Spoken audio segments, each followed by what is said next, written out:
ọ̀rọ̀ mi lọ́wọ́ Olúwa ló wà.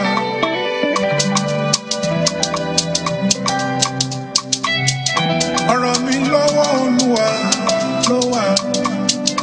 Ire tèmi kò máa ní kọjá mi o. ọ̀rọ̀ mi lọ́wọ́ Olúwa ló wà. Edis, congratulations.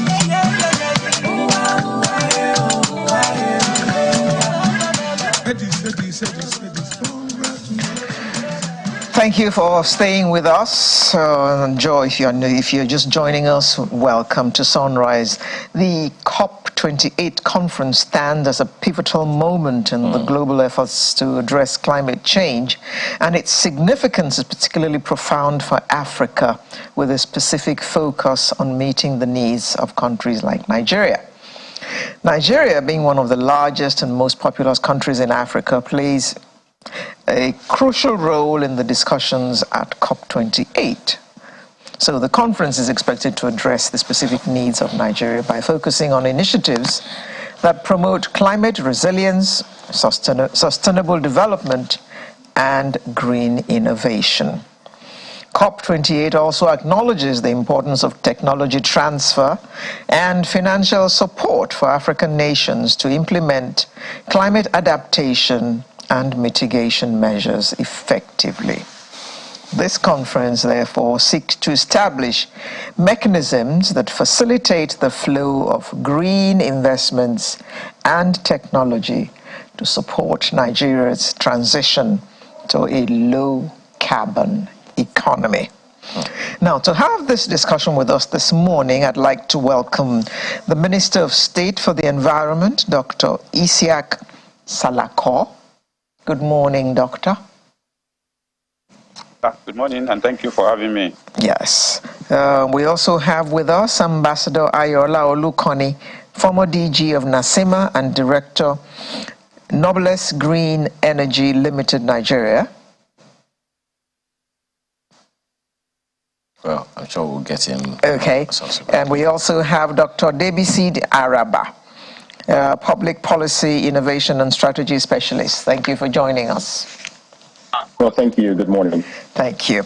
So let me start with the Minister of State, Dr. Salako. So how much support do you think that Africa came away with from COP28? Thank you. First, let me apologize that I will have to leave this session in another 10 minutes or so. I have another important engagement by 12:30, and I estimated I need to work for about 5-6 minutes to reach the venue of that engagement. So you pardon me that may take my leave unannounced. With respect to what Nigeria and the whole of Africa is bringing back from COP28, I think that the first and the most important element that is coming out from this COP28 is the Loss and Damage Fund, which is a fund created at the last COP to support countries that suffer the most from the effects of climate change. And it's been well established that African countries are the most vulnerable.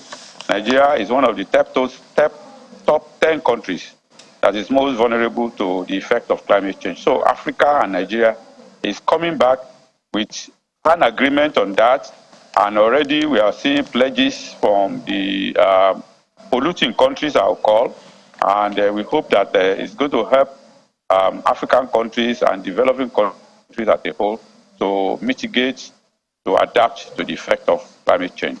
Well, the challenge is not of the promise, Minister. The challenge is that of keeping that promise. We've asked a couple of guests on the station what the opportunities are for Africa. The opportunities are there, but the promises that COP has made to Nigeria over the years, some are wondering whether or not it's even worth it, given that they're just promises that don't see the light of day.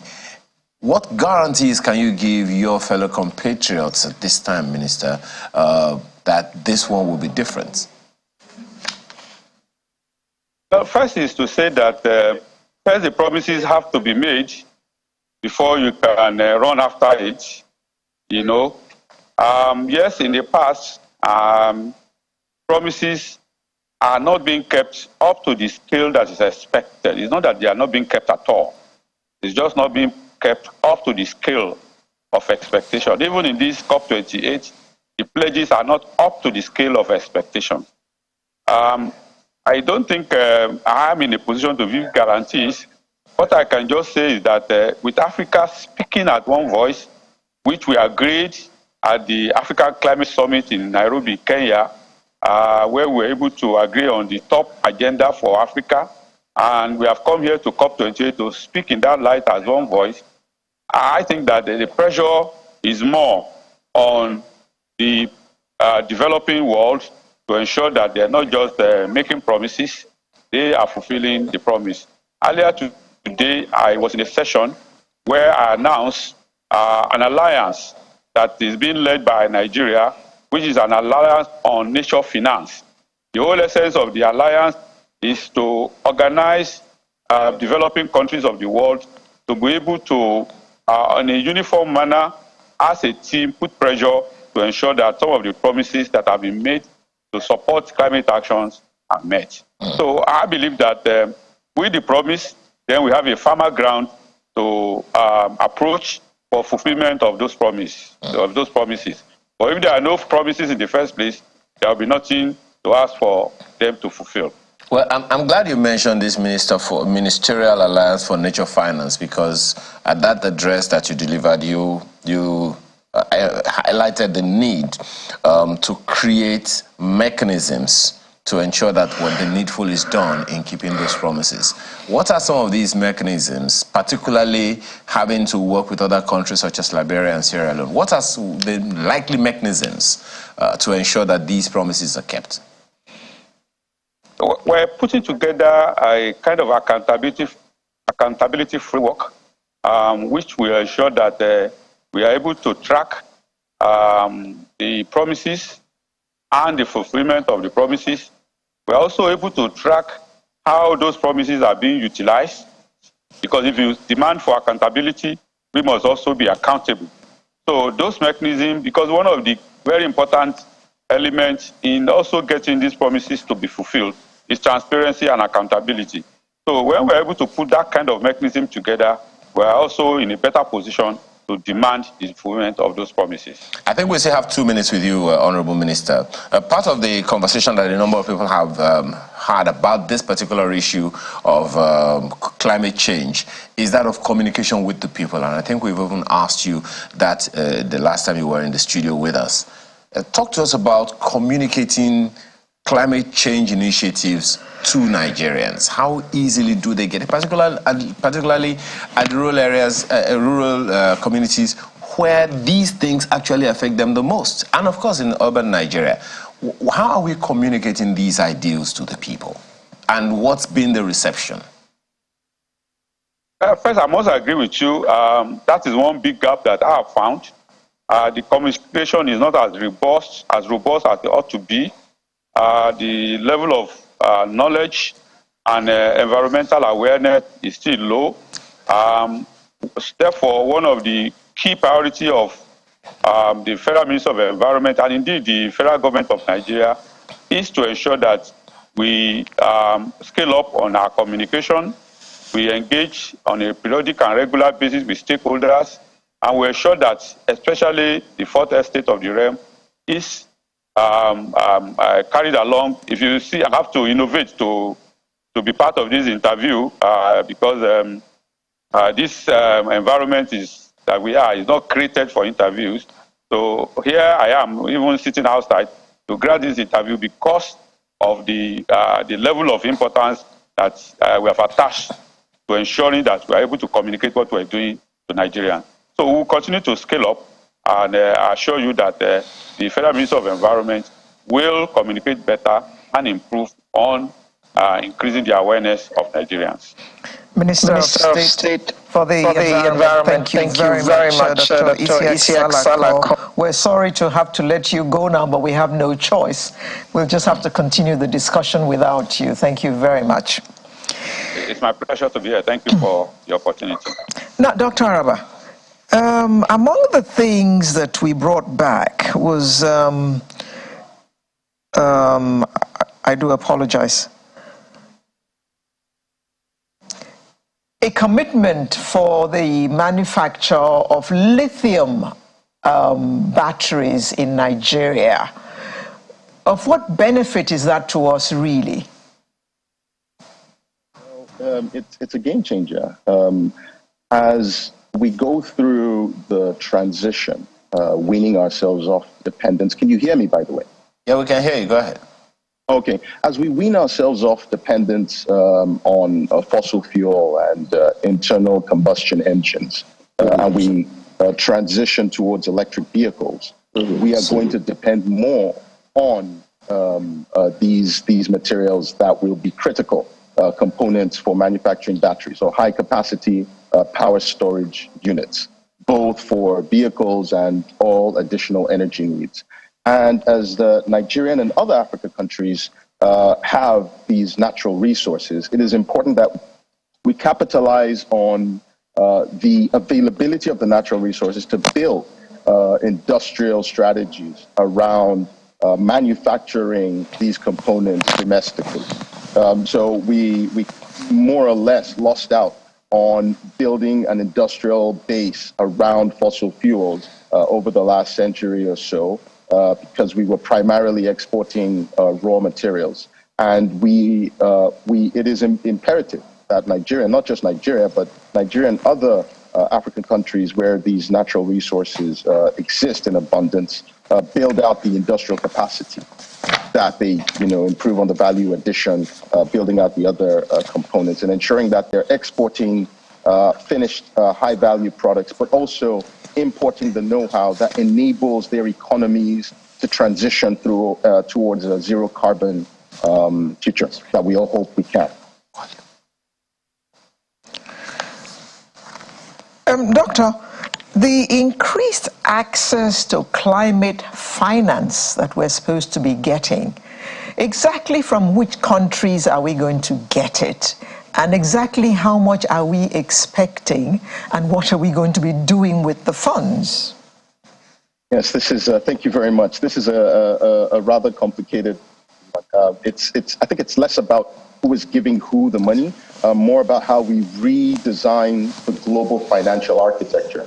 And we have seen leadership from institutions such as the African Development Bank calling for a restructuring, a redesign of the global financial architecture. As the Honorable Minister mentioned, we had the Africa Climate Summit held in Nairobi, Kenya, 4th to 6th of September earlier this year, where the African nations came together and unified around common positions going into COP28. By the way, COP28 is ongoing. We wrap up on the 12th. So even though you talk about what Nigeria took away, you still have the Nigerian delegation here in Dubai negotiating the outcome documents. Now, we started the summit with the announcement of seed funding for the loss and damage fund that the minister mentioned. It started with initial contributions of $100 million each from the government of the UAE and government of Germany. I think the size of the fund has exceeded over $600 million now in commitment. We expect that to increase and top over $1 billion in the next coming months. The fund will be managed through the World Bank, and that is supposed to not just support the most vulnerable countries, but also help catalyze this design of more sophisticated financial instruments. We need to be able to leverage more private investment or more private capital to address our adaptation needs to climate change. Globally, climate finance, Africa contributes less than 4% of greenhouse gas emissions. Yet global climate finance, about 3% of global climate finance comes to Africa. So we need significantly more funding coming to the continent, not just in grants or concessional windows, but commercial capital through blended structures, meaning you're combining long-term patient capital, low-interest capital with more commercial.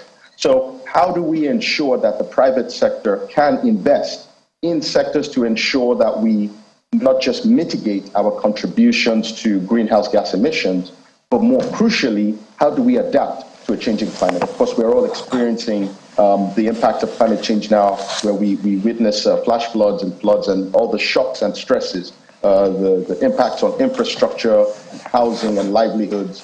So how do we ensure that we can channel investment into these sectors to ensure that communities can thrive in the face of climate change, but also reduce our net contributions to greenhouse gas emissions? So I think it's a tricky one. No, there are no easy answers, which is why the world gathers at these COP meetings to think through strategies. We have to get creative. We will try different things. Some will succeed, some will fail. But what matters the most is that we keep trying until we succeed. Okay.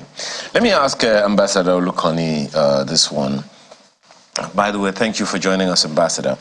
Talk to us about the diplomatic conversations and perhaps complexities, if you like, of COP28, or maybe COP generally.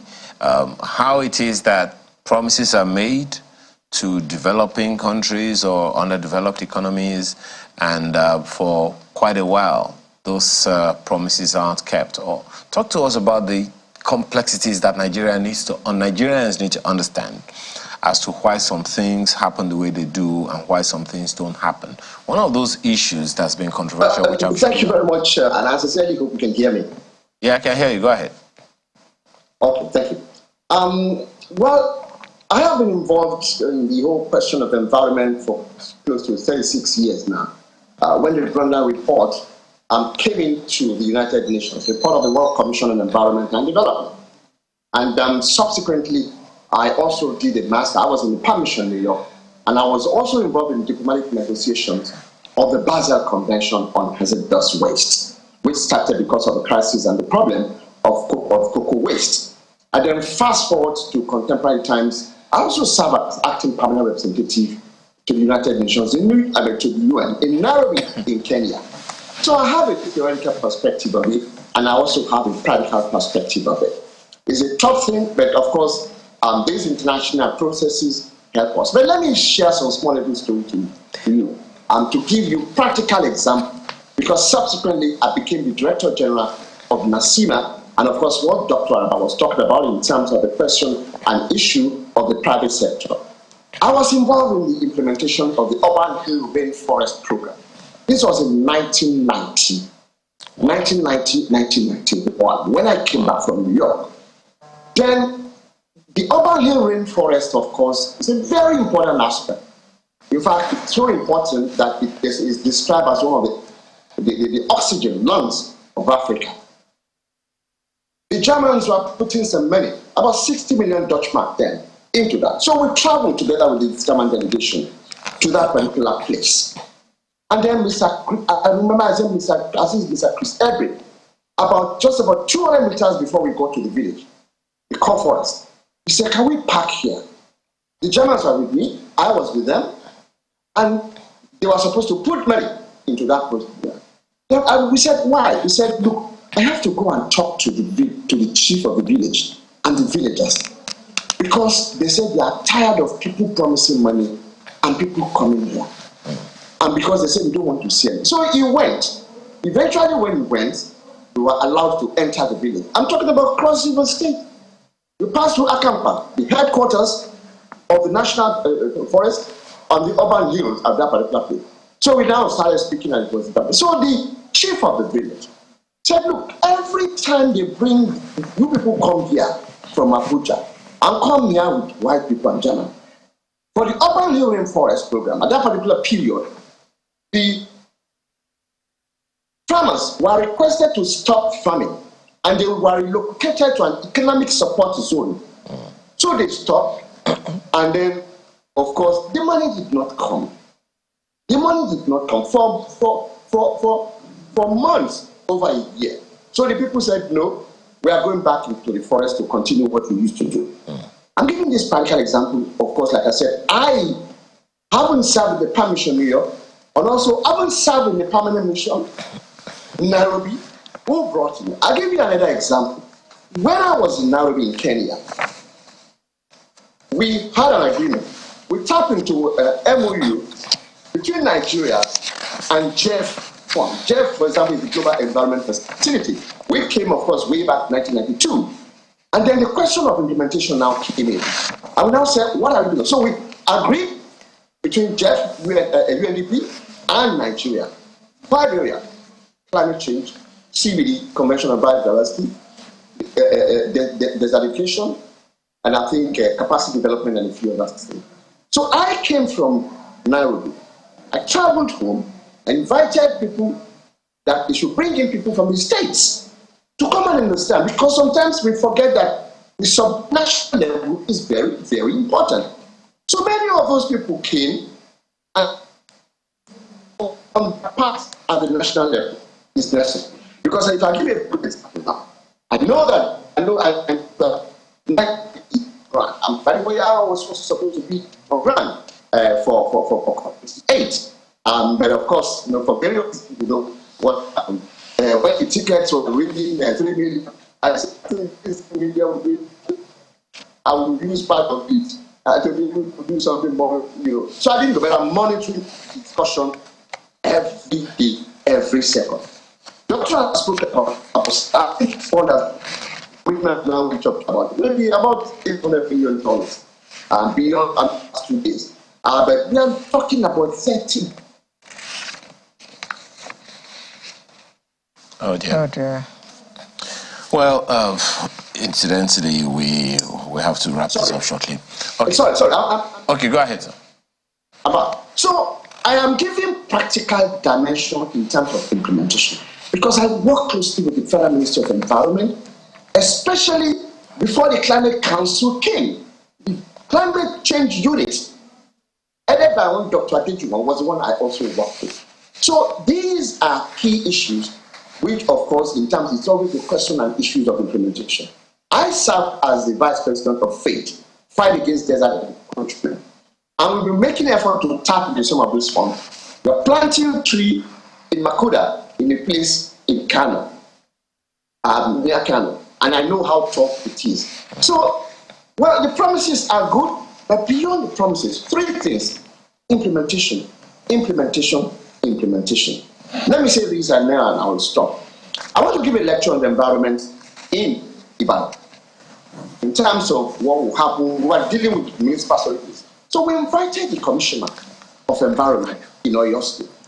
He couldn't come, the PAMSEP came. So when we came, after speaking about the question of reforestation, dealing with it, the PAMSEP looked at me.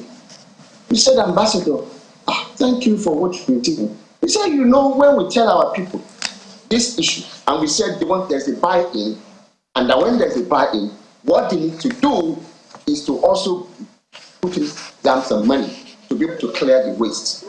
You know what the commissioner said? They told me that the women in the market are said, we don't use money to buy money and akara and echo, and then ask us to come and pay again to dispose of the waste. But that's just by the way.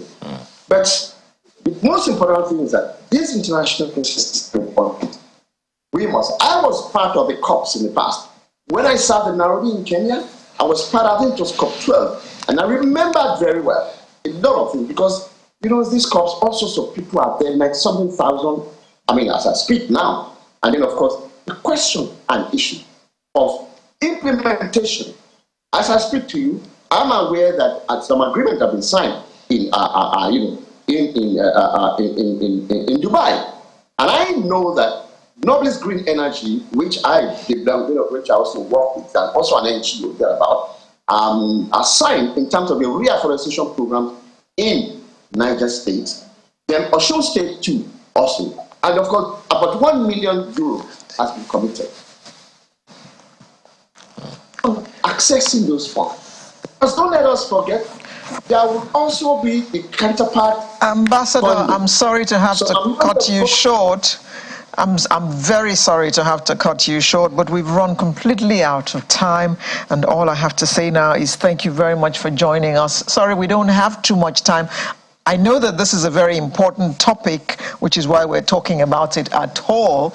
And our delegation is still at COP28 because COP28 has not ended. And we hope that they will bring more goodies when they return at the end of the conference, probably at the end of this week. Thank you very much, Ambassador Ayola Olukoni, former DG NACCIMA and Director Noblesse Green Energy Limited. We also had Dr. Debisi Araba, Public Policy, Innovation and Strategy Specialist, both of whom joined us via Zoom. And earlier we also had the Minister of State for the Environment, Dr. Isiaq Salako. Thank you all very much. Sunrise will return in just a moment with another interesting conversation. Do stay with us.